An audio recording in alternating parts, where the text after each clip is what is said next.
Olá pessoal, boa noite. Estamos aqui novamente para mais uma aula de programação em Java. Bom pessoal, na aula de hoje, o nosso assunto, a gente vai ver programação Java focada em leitura e gravação de dados. Leitura e gravação de dados usando arquivos.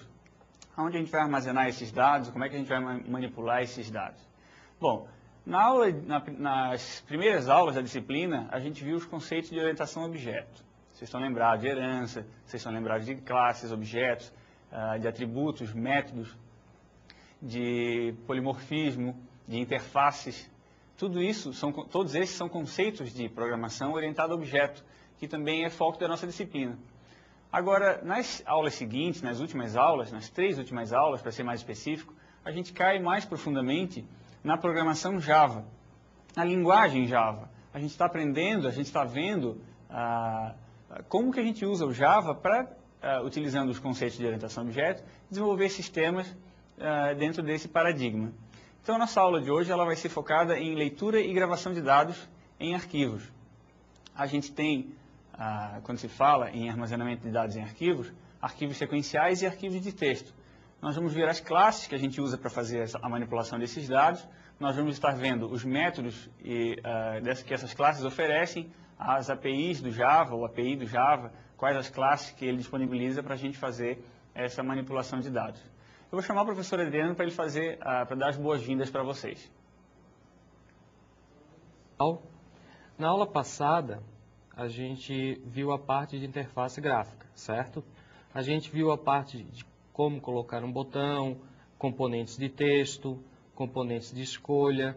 E a gente também aprendeu que não basta só a gente colocar esses componentes, porque não adianta eu ter um botão no meu sistema que quando eu pressionar ele não vai fazer nada. Eu preciso tratar esse evento de estar sendo pressionado um botão. E nisso a gente também viu na aula passada a questão dos tratadores de eventos, tá?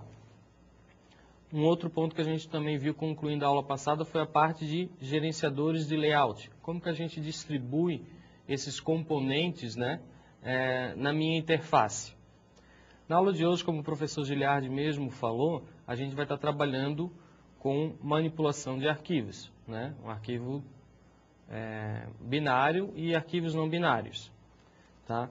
Antes da gente voltar para o professor, para ele fazer a nossa revisão da aula passada, eu separei duas dúvidas aqui que ocorreram hoje e que também é dúvida de algumas pessoas que no decorrer da semana também questionaram a web tutoria, certo?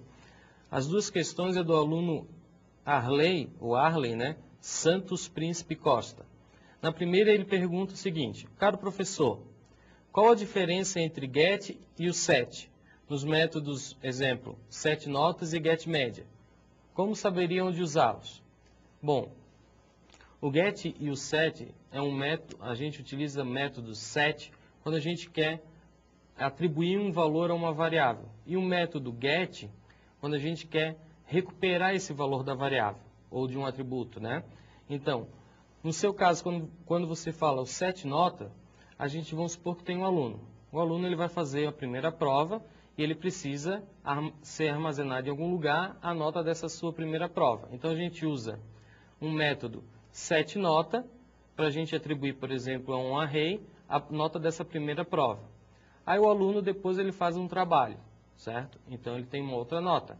Eu também preciso atribuir essa nota para o aluno. Então utilizo novamente o setNota para atribuir essa segunda nota no meu array, por exemplo, de notas, certo? Faço uma terceira prova, uma quarta prova e assim sucessivamente. Quando eu preciso fechar a média do aluno, né, que eu vou ter que somar todas as notas e dividir pela quantidade de notas que esse aluno tem, eu utilizo um método getMedia, que vai pegar essas notas, calcular a minha média e vai me fornecer essa média. Então, o get e o set são dois prefixos que a gente usa. Set quando a gente quer atribuir um valor a um atributo e o get quando a gente quer recuperar esse valor, certo? Tá. A outra dúvida que ele tem é assim: professor, onde usar o extend e para que serve? Muito bem, o extend é uma palavra reservada, onde a gente vai estar utilizando na questão de herança, certo? Eu tenho uma superclasse com alguns atributos, alguns métodos, e depois eu quero criar uma subclasse, uma classe um pouco mais específica, especializada dessa minha classe mãe.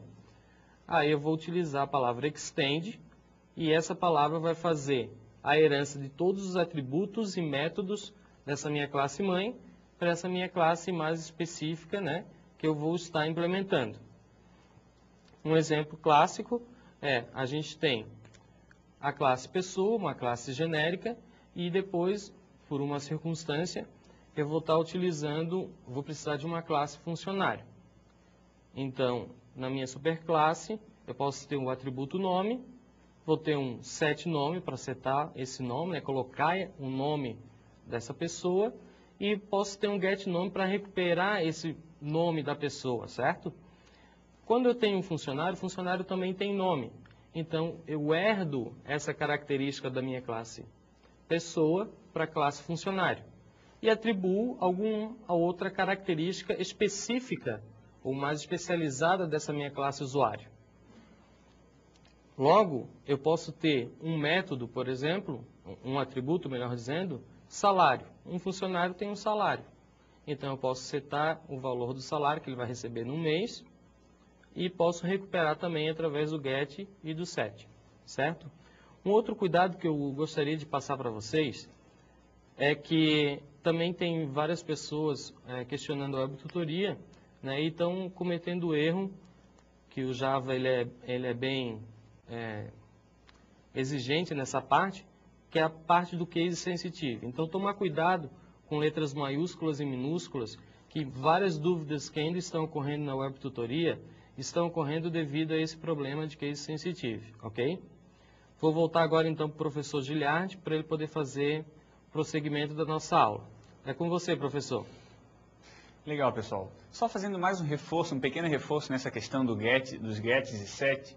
Eles são métodos, como o professor Adriano bem disse, para fazer a atribuição ou a recuperação de informações dos atributos das classes. Mas por que, então, vocês devem estar se perguntando que eu não uso o acesso direto a esses atributos? Bom, é importante, pessoal, que vocês tenham em mente que, quando a gente fala de orientação a objeto, nós temos o encapsulamento, o conceito de encapsulamento, que foi visto, não sei se na aula 3 ou na aula 4, que é a questão de eu encapsulo os atributos de uma classe nessa classe e eu só vou ter acesso a esses atributos através de métodos que vão possibilitar o acesso a esses atributos. Então, se eu tenho um nome, por exemplo, esse nome eu vou definir na classe que ele é privado. Esse nome vai ser do tipo, a visibilidade dele vai ser privado, ou o nosso private no código.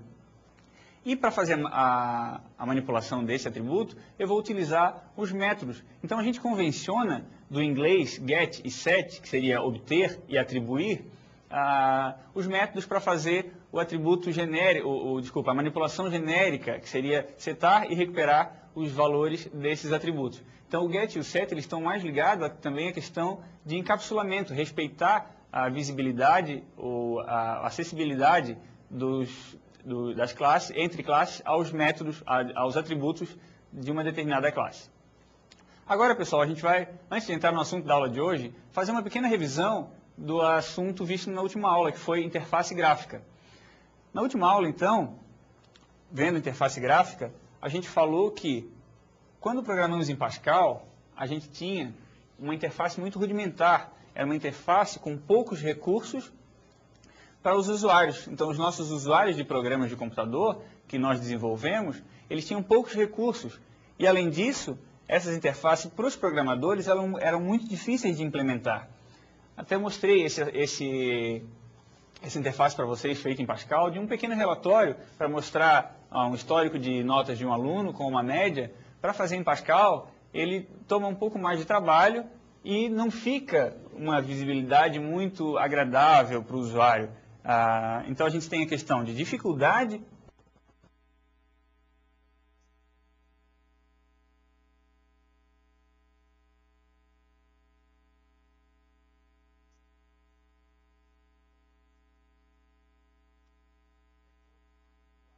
Elas são mais intuitivas no seu uso, elas facilitam o uso e elas têm uma facilidade um pouco maior para o desenvolvimento. Elas provêm um desenvolvimento mais rápido e mais fácil para os programadores. Então, eu tenho nas interfaces gráficas a questão de botões, de listas, de dados, tudo isso manipulado de maneira muito mais fácil do que eu não tenho lá quando eu falo de interfaces de texto. Nós temos, então, aqui um exemplo de alguns componentes, porque quando eu falo de interface gráfica, eu falo de componentes. Uma interface ela é formada por uma série de componentes que vão formar essa tela. Então, eu tenho alguns campos de texto para fazer a entrada de dados do usuário, eu tenho componentes do tipo botão, que normalmente estão atribuídos a ações que eu posso executar em cima de determinados campos, em cima de determinados dados. Tenho alguns campos específicos, alguns componentes, desculpem, específicos, para fazer seleção de ações ou seleção de algumas opções que o programa exige durante o seu uso.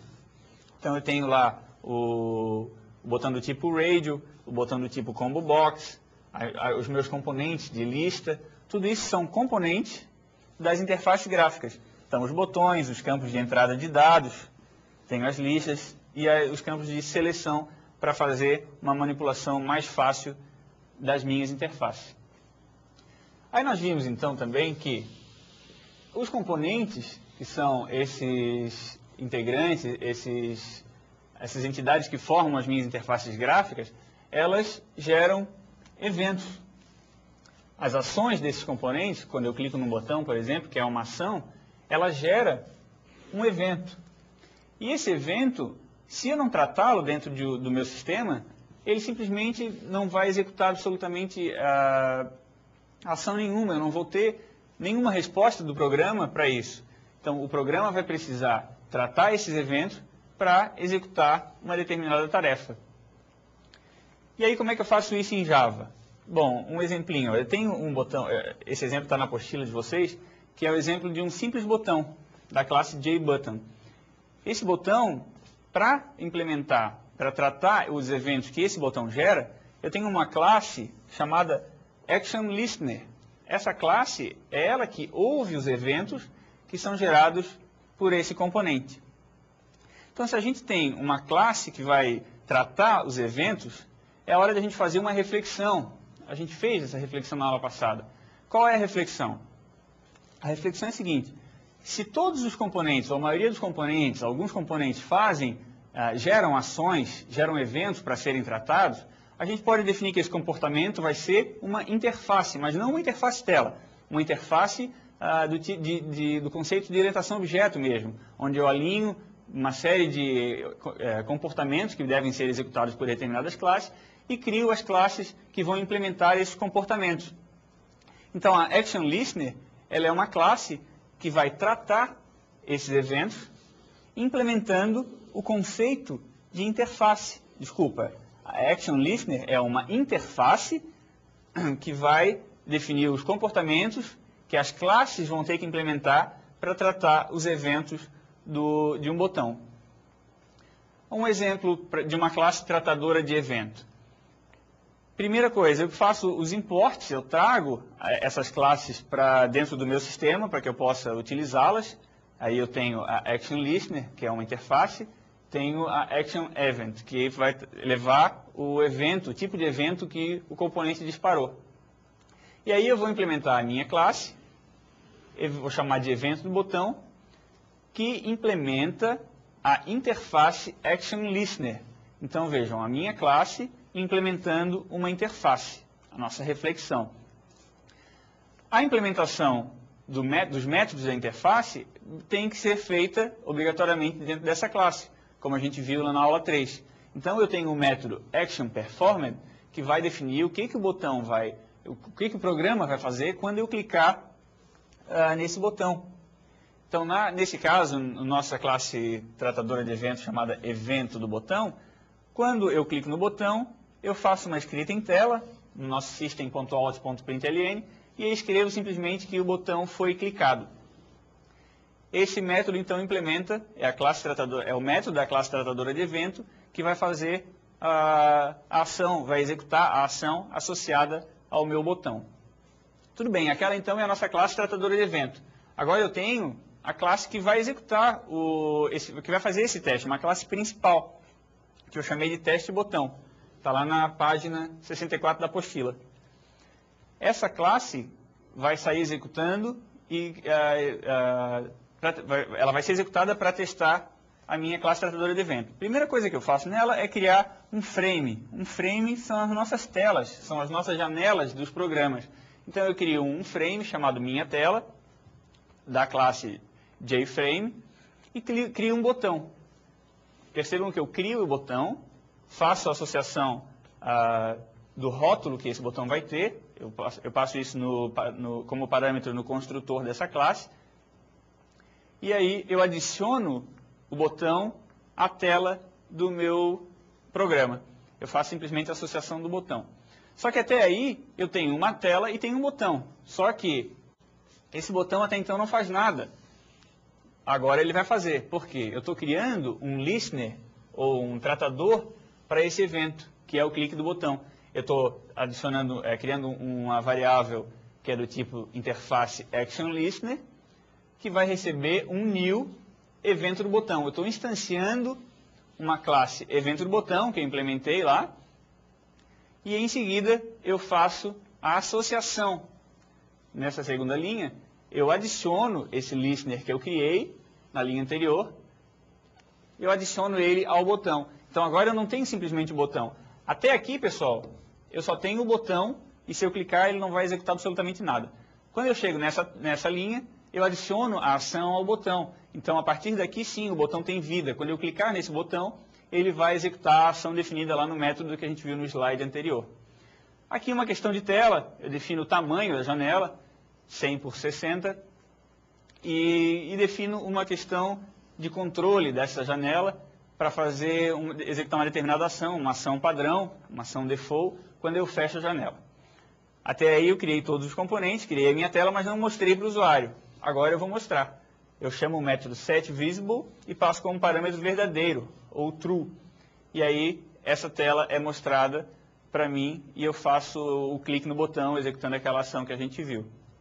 Esse então é um exemplinho para a gente verificar como é que eu faço o tratamento de eventos de componentes de interfaces gráficas.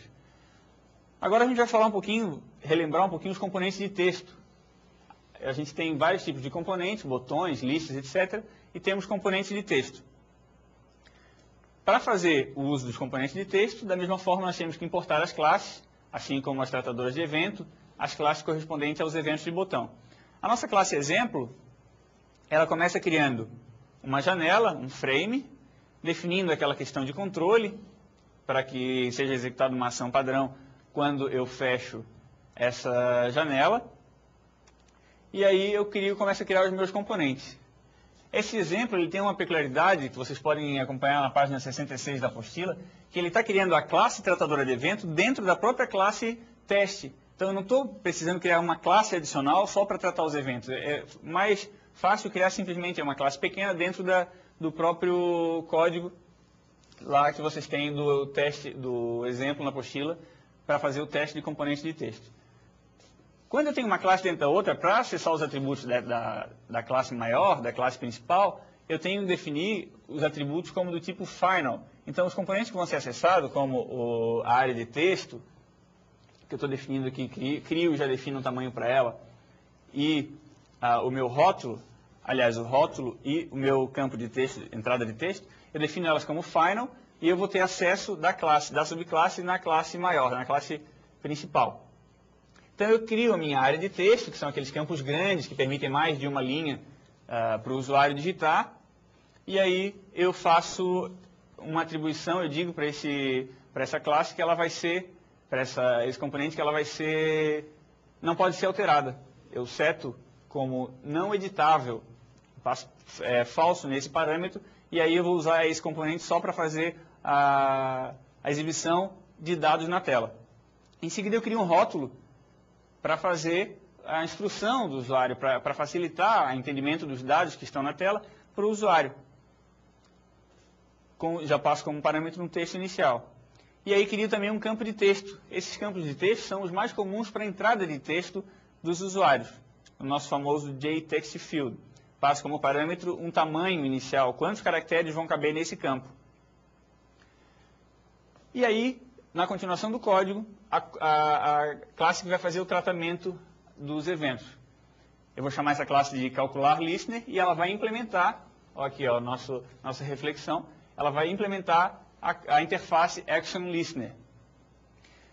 Com isso, eu tenho que implementar o método da interface.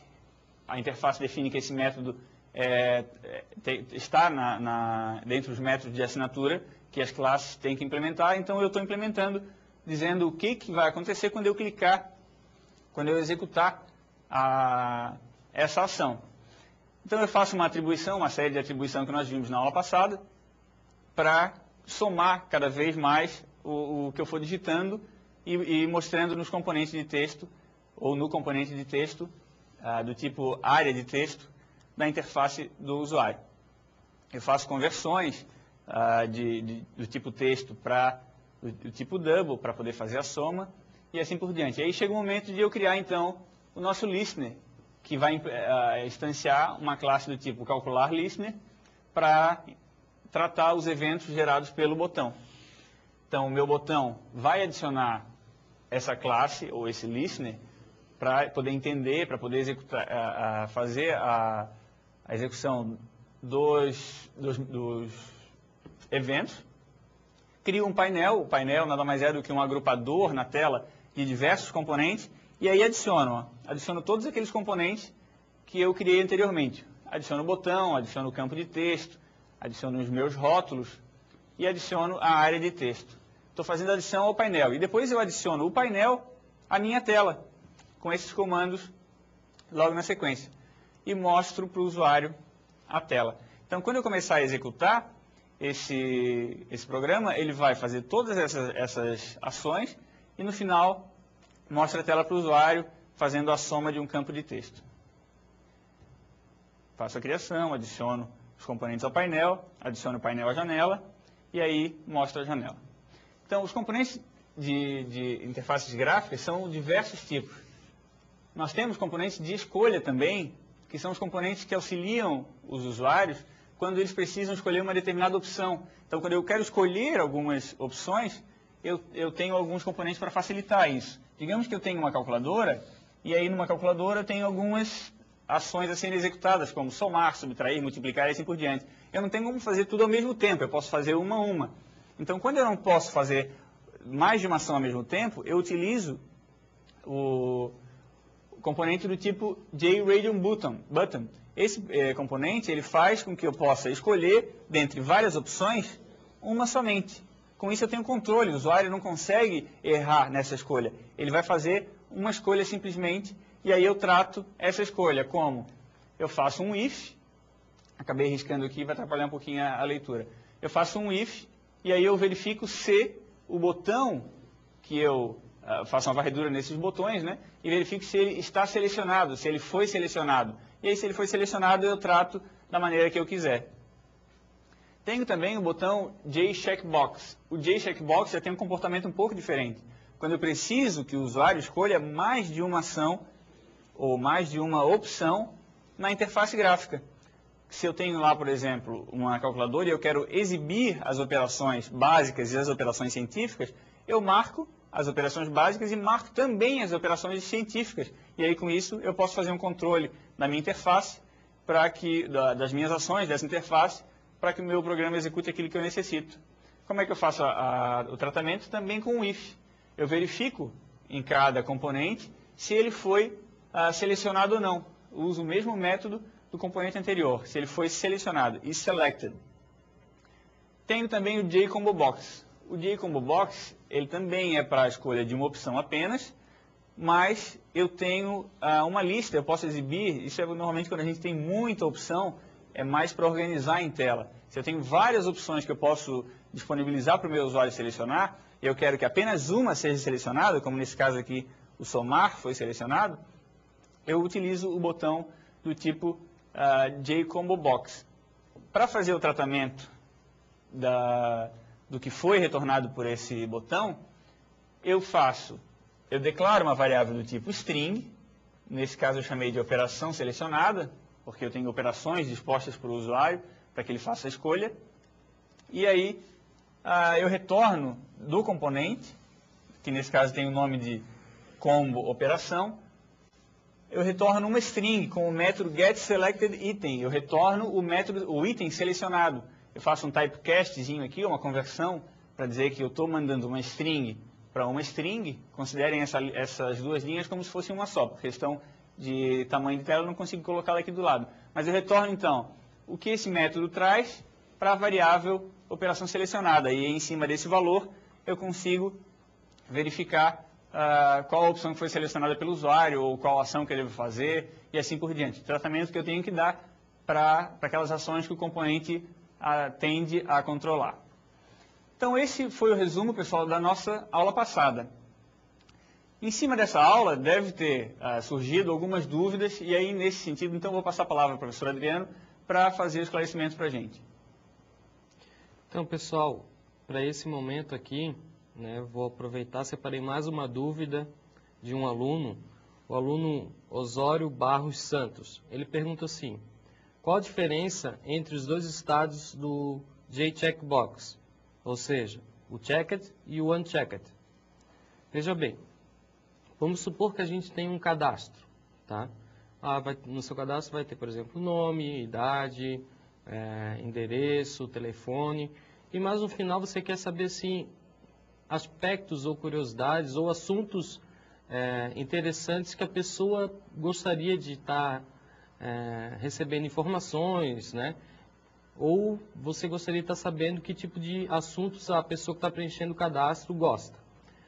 Então, de repente, você encontra lá, coloca lá como opção futebol, carros, informática, eletrônicos, imóveis. Aí a pessoa vai fazer o quê? Não, eu gosto de futebol, então vai lá e clica na opção futebol, gosto da opção de informática e gosto da opção de imóveis. Muito bem. Quando você for remeter esse formulário, seja no sistema web ou não, tá? O que vai acontecer? Essas informações que você clicou, elas vão com status de checadas ou de checked, certo? E as informações que não foram setadas, elas vão como unchecked, o status. Então, o sistema, quando for tratar esse formulário, ele vai saber que uma determinada pessoa tem interesse na área de futebol, na área de informática e na área de imóvel, certo? Como também vai saber que a área de carros e eletrônicos a pessoa não tem muito interesse. Então é isso que a diferença entre o checked e o unchecked do JCheckBox, tá? Um outro assunto que veio bastante questionamentos, né? Um exemplo prático, né, de interfaces gráficas com herança ao mesmo tempo, né? Então, supondo também um sistema de cadastro, onde a gente tem um cadastro de funcionário, cadastro de notas fiscais, cadastros de produtos, o que pode acontecer? São telas que têm em comum algumas semelhanças, né? Todo cadastro tem um botão de incluir, um botão de alterar, um de excluir, um de atualizar. Tem um cabeçalho. Então, o que a gente pode estar fazendo? A gente pode estar criando uma interface gráfica genérica, certo? E utilizar da herança para gerar algumas outras interfaces gráficas mais específicas. Aí eu detalho a interface gráfica para notas fiscais, para funcionário, certo? E com isso eu utilizo a interface gráfica e também utilizo a parte de herança, ok? Vou voltar agora com o professor Giliardi para ele poder dar prosseguimento à nossa aula, então. Então, vamos lá, pessoal. Agora a gente vai entrar no assunto da aula que é a leitura e a gravação de dados em programação Java. Nossa aula 6 aí da apostila. Antes de a gente começar o assunto, pessoal, é importante a gente falar, explicar dois conceitos que estão relacionados a arquivos. Quando a gente fala de arquivo no computador, nós temos arquivos de texto e arquivos binários ou arquivos sequenciais. Arquivos de texto, não pensem que são aqueles arquivos do Word ou dos editores de texto tradicionais que vocês fazem trabalhos, etc. Arquivos de texto para o computador são arquivos de puro texto, quem já usou o bloco de notas, ou os famosos blocos de notas, editores simples de texto dos sistemas operacionais, já experimentou trabalhar com arquivo do tipo texto. São arquivos que só contêm caracteres que são entendíveis pelos humanos. A gente consegue abrir um arquivo de texto e, por mais que aquela informação esteja bagunçada, organizada de uma forma complicada de se entender, mas ela é visível por nós, ela é entendível, ela é compreensível por nós, pelos usuários, pelos utilizadores de computador.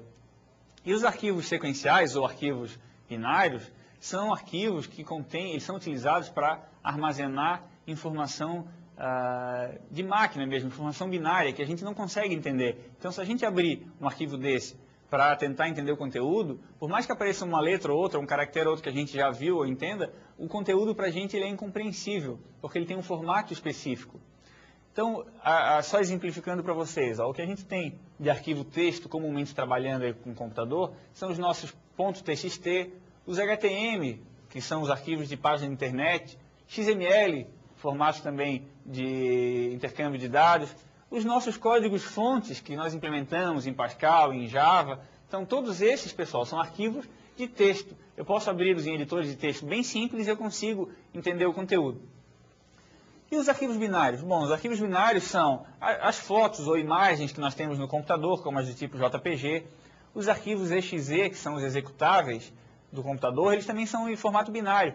Arquivos de vídeo, arquivos de música, os arquivos compactados, os arquivos PDF, etc. Todos esses arquivos são arquivos binários. Se eu abrir um arquivo desse no editor de texto, como eu vou mostrar para vocês em seguida, a gente não vai entender.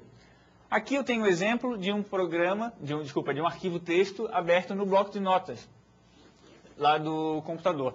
Esse arquivo, por mais que a informação esteja em inglês, ou esteja de uma forma que eu não consiga semanticamente, ou analisando o conteúdo, entender o que ele representa, mas eu sei que eu tenho aqui uma informação que eu consigo pelo menos ler essa informação e tentar descobrir o que ela significa. Nesse caso, eles são muito utilizados e esse é um dele, para logs. Logs de sistemas são feitos normalmente em arquivos do tipo texto. E os arquivos binários, aqui eu tentei abrir uma DLL, que é uma biblioteca, no bloco de notas, e aí olha só o que mostra para mim o editor de texto. Eu não consigo entender absolutamente nada. Tem algumas letrinhas, alguns caracteres que eu normalmente trabalho, mas não tem nada que eu possa olhar para ele e dizer, bom, essa informação é compreensível por mim. Agora, falando especificamente de Java e os arquivos de texto e arquivos binários, eu vou mostrar para vocês as classes que a gente vai utilizar para fazer a leitura e a gravação dessas informações nesses tipos de arquivos. Para fazer a escrita, então, ou a gravação de arquivos texto em Java, eu vou usar a classe PrintWriter. E para fazer a leitura, eu vou utilizar um parzinho de classes, que é o FileReader, essa classe é nova para vocês, e vou utilizar também a classe Scanner, que a gente já viu para a entrada de dados do usuário, para dados digitados. E para fazer a leitura e a gravação de arquivos binários. Bom, para fazer a leitura, eu vou utilizar a classe InputStream. Stream, em inglês, quer dizer fluxo, e input, entrada. Então, o meu fluxo de entrada e o meu fluxo de saída. Entrada para leitura e saída para a gravação. Então, como é que a gente vai fazer, começando por arquivos de texto, a leitura de dados em Java? Bom, eu vou criar um objeto, pessoal, do tipo FileReader, ou da classe FileReader, e vou chamar ele de leitor. Lá na página 77 da apostila vocês conseguem acompanhar. Eu instancio essa classe com o construtor dela, passando como parâmetro o nome de um arquivo que eu já tenha lá, exemplo.txt. Digamos que esse arquivo eu já tivesse digitado alguma coisa e eu quero ler o que tem nesse arquivo. Bom, a gente vai usar então a classe FileReader. Essa classe vai me dar o objeto que vai referenciar esse arquivo do meu computador, o exemplo.txt. Eu tenho esse arquivo já no meu computador. E aí, com esse leitor, eu vou poder fazer a referência ao arquivo. Só que o leitor não trabalha sozinho, pessoal. O leitor, como eu falei antes, ele trabalha em parceria com a classe Scanner. A classe Scanner, ela é utilizada para fazer a leitura de dados. A gente viu nas primeiras aulas que eu posso fazer a classe scanner ler dados dos usuários. Mas eu também faço a classe scanner receber dados de outros dispositivos como os arquivos. Então, o meu leitor, que é o meu objeto do tipo file reader, ele vai estar aqui associado ao scanner. Veja que aqui eu não passo o meu system.in, eu estou passando o dispositivo leitor, ou o objeto leitor. E aí, esse leitor cria, essa classe, essa associação, cria um vínculo do objeto entrada, que é o meu objeto do tipo scanner, com o objeto leitor, que faz a referência ao arquivo. Então, eu tenho um arquivo que é referenciado pelo objeto leitor do tipo file reader, ou leitor de arquivo. E aí, cria uma entrada, um objeto do tipo scanner, para fazer a leitura desse arquivo. Como é que eu posso manipular isso dentro de um programa em Java? Bom, eu crio um laço, um while, que vai percorrer todo o arquivo, nesse caso referenciado por entrada, perguntando se existe uma próxima linha ou não. Então, enquanto houver próxima linha, ou mais de uma linha no arquivo, eu vou fazer a leitura dos dados desse arquivo, linha por linha. Quando eu trato de arquivo do tipo texto, eu faço linha por linha. Então, o entrada.nextLine vai trazer uma string para a variável, nesse caso, linha, retornando a primeira linha do arquivo. Mas aí eu preciso testar para saber se esse arquivo já chegou ao fim ou não. Eu preciso saber se eu tenho mais linhas nesse arquivo ou não. Isso eu faço a condição que o while me dá. Então, a cada interação do while, eu vou verificar se existem mais linhas ou não. Na sequência, eu vou testar, e aí a manipulação específica em cima do arquivo, se o arquivo tem a string que eu preciso. Eu estou varrendo esse arquivo para saber se eu tenho a variável olá. Então, eu li a primeira linha do arquivo, e aí faço o teste. Se a variável linha, que recebeu o retorno do método get, é igual ao nosso método equals, é igual a olá. Se ele for igual, eu escrevo na tela system.out.println tem olá. Eu encontrei dentro desse arquivo a minha string que eu procurava. Então, para fazer a leitura de arquivos de texto, ficou meio bagunçadinho aqui, acabei escrevendo antes. Eu faço a associação da classe FileReader com a classe Scanner. A Reader cria a referência ao arquivo e a Scanner é a efetiva leitura desses dados para o programa. E para gravar texto? Bom, para gravar eu não preciso de duas classes, eu preciso de uma apenas. Se eu quero, por exemplo, gerar a saída de um log de um sistema, eu simplesmente crio um objeto do tipo printWriter, nesse caso eu vou chamar de saída, instancio com o construtor, levando como parâmetro o nome do arquivo no sistema operacional. Aqui eu podia passar um caminho completo, como C, 2 pontos contra barra, etc. Nesse caso, ele vai criar no mesmo diretório do programa. E aí já faço as gravações específicas no arquivo, como se eu estivesse escrevendo lá no console da ferramenta de desenvolvimento, como o BlueJ. Eu escrevo valores numéricos, como inteiros, ou nesse caso decimais, escrevo string, tudo isso utilizando o método println. O println, ele escreve linha por linha, então eu vou ter 29,95 na primeira linha, olá na segunda, teste na terceira, e assim por diante. Em seguida, eu fecho o arquivo. Sempre que a gente fala de arquivos, de manipulação de arquivos, é muito importante fazer o fechamento desse arquivo, sob pena de eu não ter os meus dados gravados ou salvados no final. E aí o exemplo que vocês têm na página 79 da apostila, eu faço os imports, eu importo as classes que eu vou utilizar, o FileReader, o printWriter e a Scanner. Além disso, uma classe para tratar exceções, a gente vai ver mais na frente do que se trata. Crio o meu método principal para fazer a entrada do programa. O que eu começo fazendo? Bom, eu crio um console, pessoal, da classe do tipo Scanner para fazer a interação com o meu usuário. Então, eu vou pedir para ele que ele informe o nome do arquivo. Eu não vou saber já o nome do arquivo que eu manipular. Então, eu peço para ele informar, eu jogo isso no console, o arquivo de entrada. Ele vai me dizer o nome. E aí, isso vai para a variável nome arquivo entrada. E aí, também quero que ele diga o nome do arquivo de saída. E aí, eu peço esse arquivo de saída, o nome dele, e jogo na variável nome arquivo de saída. Na sequência, eu crio o meu leitor. Eu faço a referência ao meu arquivo, que foi passado como parâmetro, e crio o objeto do tipo FileReader leitor. E associo um scanner, crio um objeto também scanner, vou chamar de entrada para fazer a leitura desses dados, que vai levar como parâmetro o leitor, fazendo o vínculo entre o leitor e o vínculo entre o leitor e o descritor do arquivo. Na sequência, crio o meu saída, um print writer, que vai utilizar para escrever dados no meu arquivo de saída, também lido e passado como parâmetro na criação do objeto. Faço um while, um laço, para fazer a leitura de um arquivo e a escrita no outro. Só que a diferença é que não vai ser uma cópia simples. No final de cada linha que eu ler do arquivo de entrada, eu vou adicionar uma tagzinha, uma marcazinha do tipo chamada lido, só para saber que o meu programa passou por aquela linha, fez a análise que tinha que fazer e jogou no arquivo de saída. Faço isso até que não tenha mais linhas no arquivo e aí no final fecho o arquivo. Com isso, eu tenho a leitura do arquivo de entrada, a manipulação desses dados e a escrita no arquivo de saída. Uma cópia simples. Agora, uma coisa que é nova para vocês é esse bloco try e catch.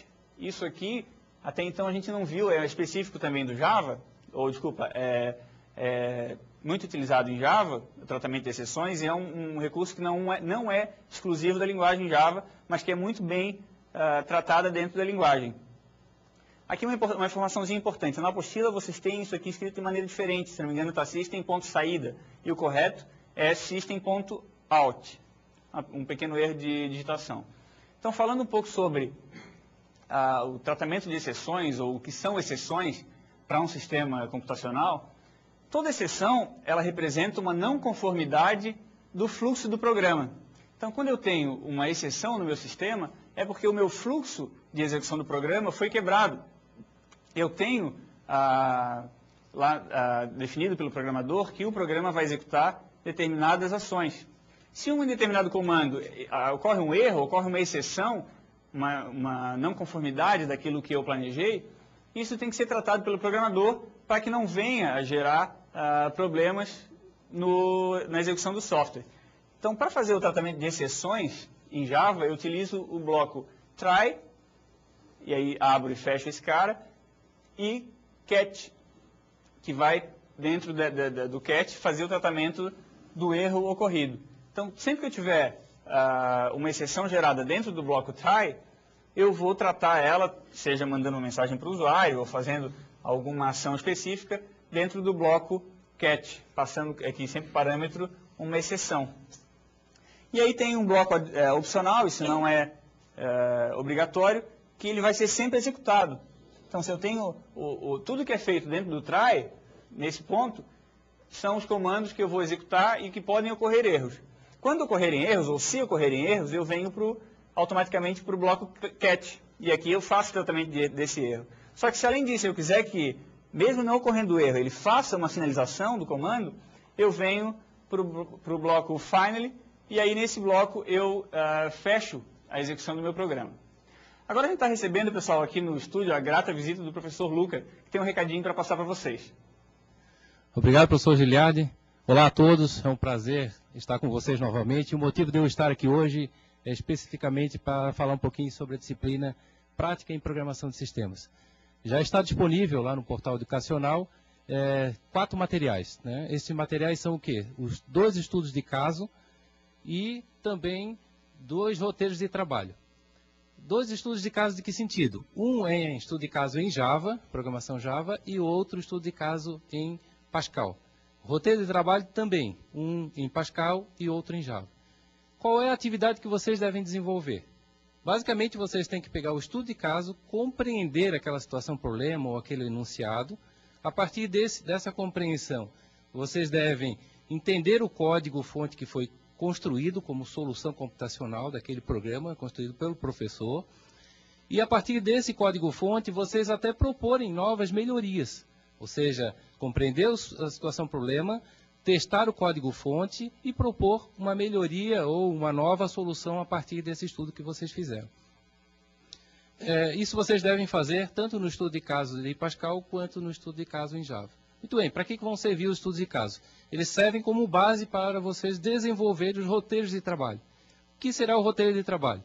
O roteiro de trabalho é um enunciado, é uma nova situação-problema, onde vocês vão, a partir dessa compreensão, construir um código-fonte, ou seja, a partir do algoritmo, implementar numa linguagem, neste caso, ou Pascal ou Java, né, dependendo do roteiro onde que vocês estiverem na mão, e a partir dessa construção, vocês já compreenderem um pouco mais a solução que vocês devem implementar para aquela situação-problema que foi colocada no roteiro.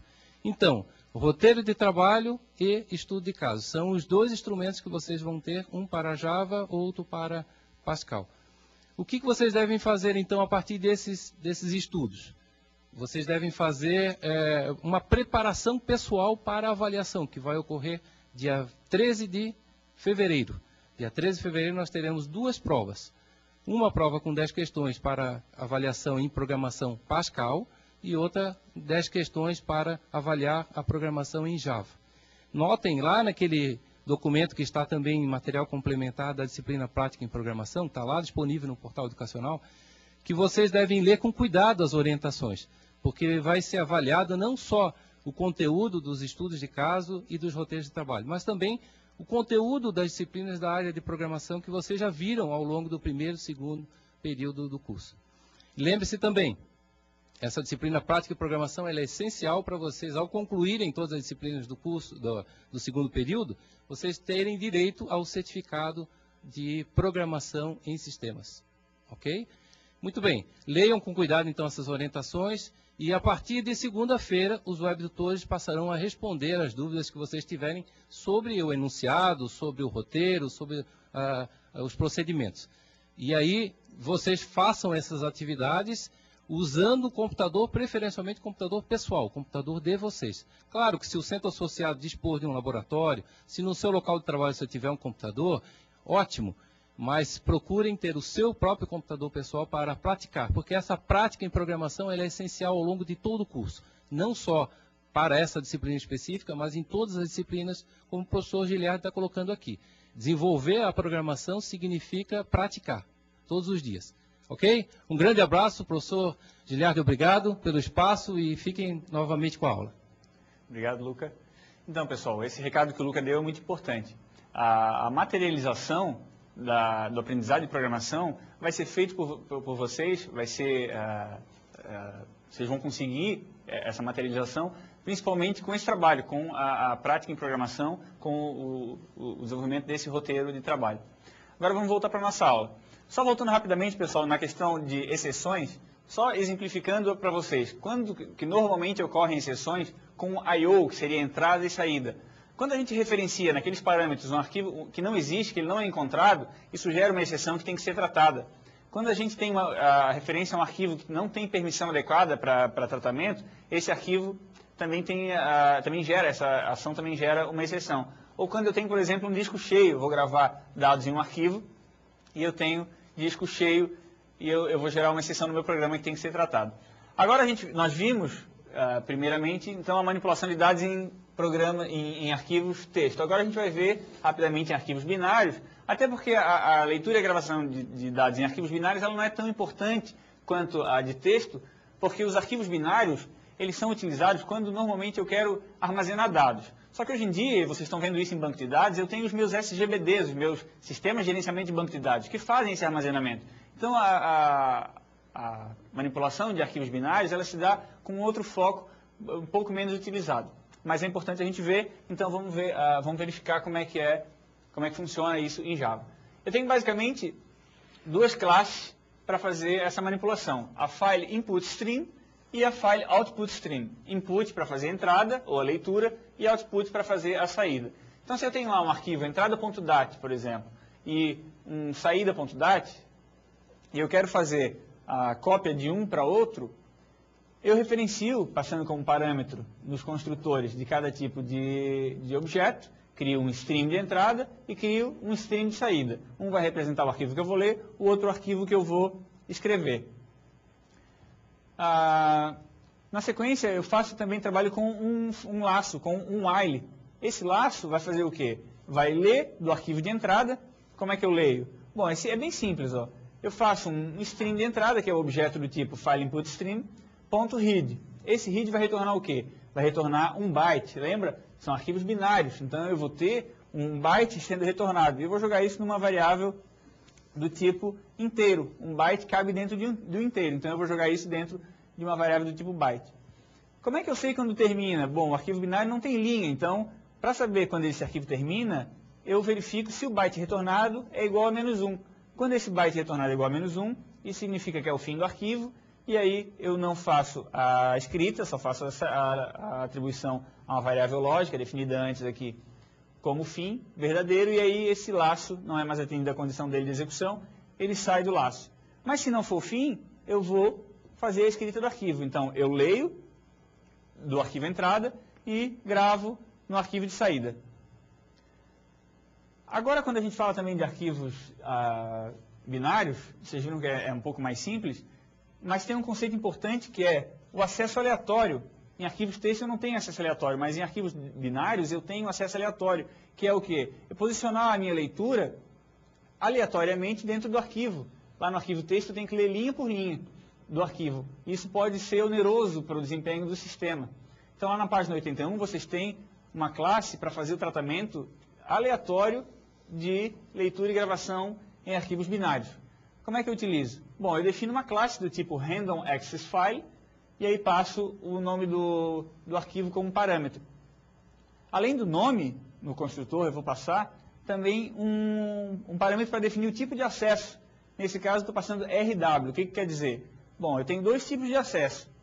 Eu tenho o tipo R, que é Read, ou acesso para leitura, e tenho o W, que seria o Write, quando eu tenho acesso para escrita. Então eu quero abrir esse arquivo, e nesse caso eu estou dizendo que ele vai ter permissão ou acesso de leitura e gravação. Se eu quisesse abrir esse arquivo só para ler, eu abro ele passando como parâmetro somente R. E se eu quisesse somente escrever, eu passo passando como parâmetro W. Como eu quero tanto ler quanto escrever, eu vou passar os dois arquivos, os dois parâmetros. Agora a gente vê, dentro do acesso aleatório, como é que eu faço para posicionar o meu cursor, que seria o meu leitor, em determinada posição do arquivo. Bom, eu tenho uma funçãozinha chamada seek, e o seek eu passo como parâmetro a posição, lembrando que é byte a byte, para fazer esse posicionamento dentro do arquivo. Então, eu chamo o seek e passo uma posição inteira como parâmetro. Bom, essa classe também disponibiliza um método chamado getFilePointer. Esse método getFilePointer vai retornar a posição atual do cursor dentro do arquivo. Então, eu retorno uma posição que ele está para saber para onde é que eu vou, até onde que eu tenho que ir. E tenho também a lente para fazer a leitura do tamanho do arquivo para saber até onde eu posso ir. Aqui eu faço então a definição, pessoal, na apostila, a gente vai usar um exemplo que é, eu vou armazenar dados de um produto. Eu vou levar então o tamanho, o código desse produto e o valor. O código vai ser um número inteiro e o valor é um tipo double. Um valor do tipo inteiro, ou um código do tipo inteiro, ele ocupa 4 bytes. E aí eu vou definir uma variável inteira de tamanho 4 para eu saber quanto que isso vai ocupar dentro do meu arquivo. E o valor é um double. O double ocupa 8 posições. E então eu vou definir uma variável chamada tamanho do double com 8 posições para eu poder me localizar dentro do arquivo.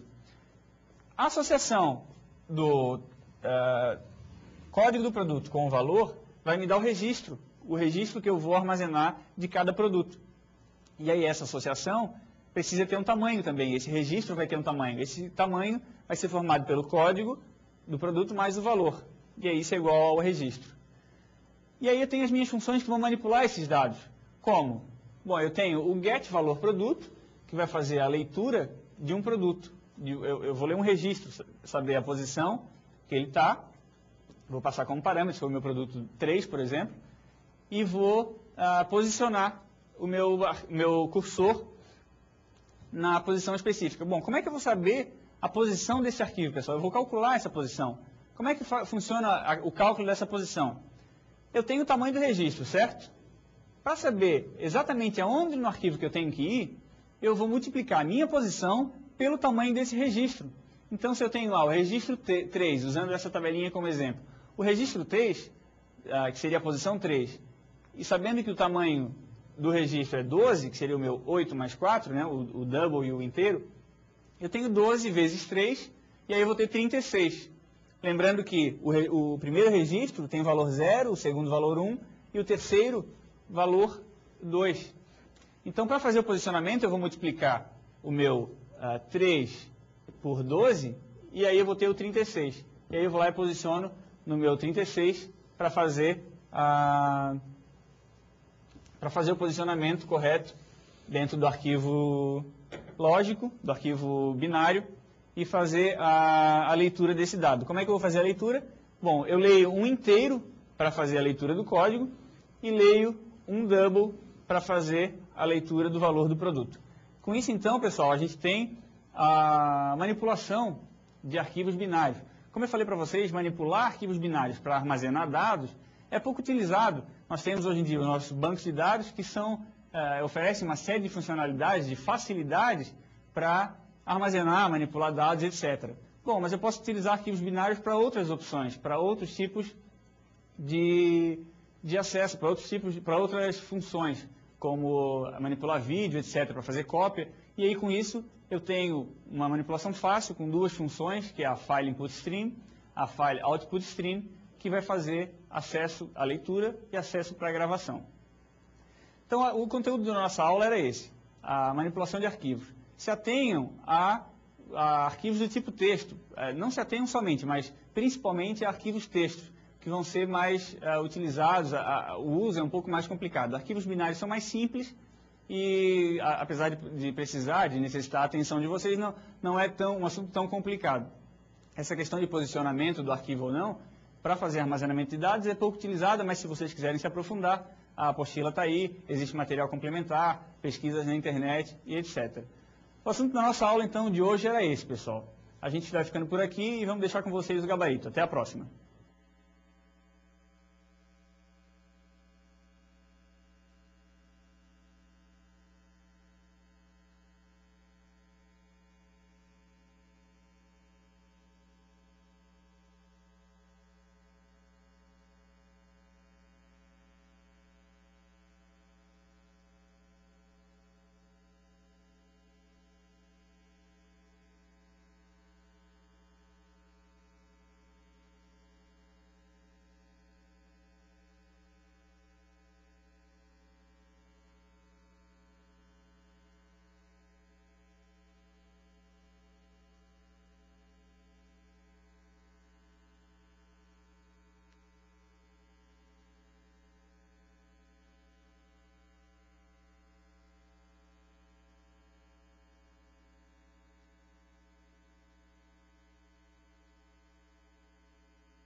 Educom, educação superior com alta tecnologia.